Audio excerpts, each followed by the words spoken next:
दोस्तों तुसीं देखदे पए YouTube channel Talha Sahib blogger ते मैं तलहा साजिद। दोस्तों अज के ब्लॉग के अंदर तुहानू अपने रकबे की सैर करावांगे जिन्होंने असीं पंजाबी च मुरब्बे आए हुए अपने। तुहानू मुरब्बे सैर करवावांगे किहड़ी फसल बीजी आ, तुहानू बाकी भी सारियां चीज़ां दिखावांगे रकबे दे विच की फसल आ नरमे दी। ते काफ़ी अच्छी फसल आ, देख लो जी टिंडे भी लगे काफ़ी, कुछ भी खिड़ी भी हुई है। तो पौधे का कद भी काफ़ी है, तकरीबन एक एक पौधे नूं 20 तो 25-30 टिंडे लगे हुए हैं माशाल्लाह। यह देख सकते हो टिंडे का साइज़, ठीक है। यह जामन का पौधा लगाया सीगा पिछले साल, माशाल्लाह यह भी ठीक ठाक हो गया। तो यह लूची का पौधा वा, इनू 1.5 साल हो गया तकरीबन। इंशाल्लाह उम्मीद है अगले साल का फल लगेगा तो दोस्तों को जरूर दिखावांगे। जिदा आलू बुखारा होंदा उस तरीके का फल होंदा है। देखो जी खिड़ी हुई कपास साफ माशाल्लाह जी। यदी चुनाई कल नूं होएगी, दूसरे किले की चुनाई हो रही है, तुहानूं चुनाई होंदी भी दिखाउने। यह पट्ठे चरी आ जी, गुलियां वाली चरी आ, जिदा कि जिन्हों कमातरा है चरी। तो मेरे शॉर्ट वीडियो मैं पहला भी अपलोड कर चुकिया हूँ। तो ये जानवरों वास्ते चारा बहुत बेस्ट आ, लोग बहुत काश्त कर रहे हैं साडे वाली साइड ते। ते जानवर खा के दुध भी वधाउंदे इहदे नाल।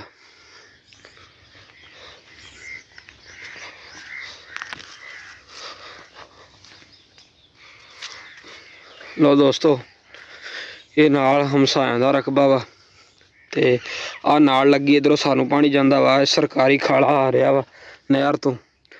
ते उत्तों जाके तुहानू विजिट भी करवाउने। ये साडे हमसाए आ जेहड़े जमीन वाले, ते उन्हां दे मकान आ जी। इत्थे उन्हां दे कोई मुलाजम वगैरह बैठे आ। लो जी खाले ते पाल कड्ढिया ते तुरना बहुत मुश्किल हो जाता है। उन्हां दे जानवर बन्ने आ जी नाल हमसायां दे। ओ मेरी बाइक खड़ी है, चलो जी।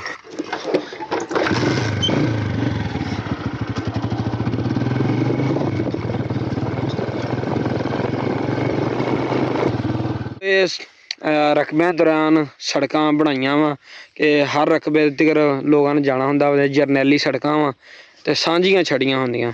तो माशाल्लाह जी साढ़े वो 8.5 किले तो बाद थोड़ी जी दूर 5 किले होर रकबा माशाल्लाह। देखो जी कपाह खिड़ी हुई तुहानू नज़र आ रही होनी है कैमरे च, माशाल्लाह देखो खिड़ी कपाह।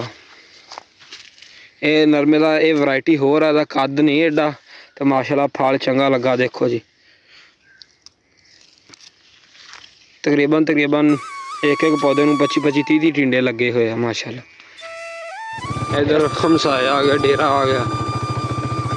अस्सलाम वालेकुम। पार्टी से चढ़न लगा।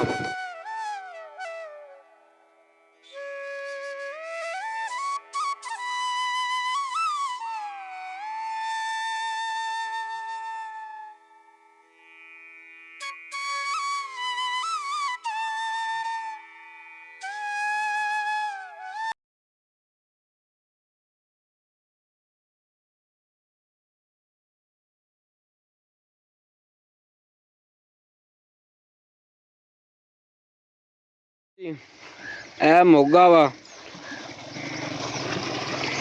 खूहनुमा, इस पहला नहर चो पानी आता तो गांह जी सानू इस खाले चो जाता वा। ते देख लो जी स्पीड पानी जी, भरे ही जा रहा खाला। तो इत्थे नहर दे नाल ही साडा ट्यूबवैल लगा होया वा, देख सकते हो।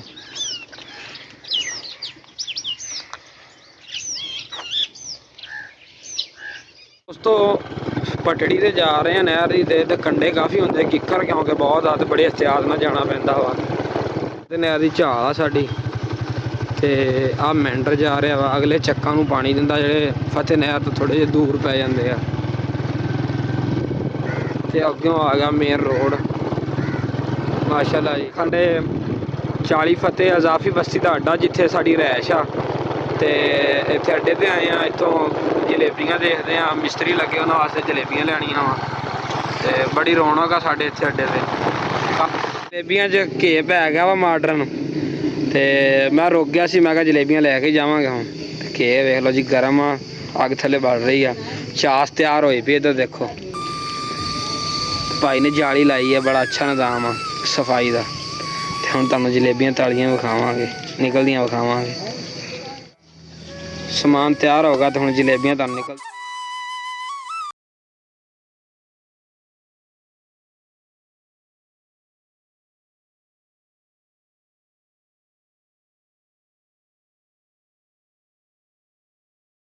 ਇਸ ਭਾਈ ਨੇ ਖਾਣੀਆਂ ਹੁਣ ਆ ਸਕਦਾ ਵਾ। ਚਾਲੀ ਫਤਿਹ ਭਾਈ ਤਾਰਕ ਜਲੇਬੀਆਂ। ਲੋ ਦੋਸਤੋ, ਜਲੇਬੀਆਂ ਖਾ ਕੇ ਮਿਸਤਰੀਆਂ ਕੋਲ ਤੇ ਡੇਰੇ ਆ ਗਏ ਸੀਗੇ।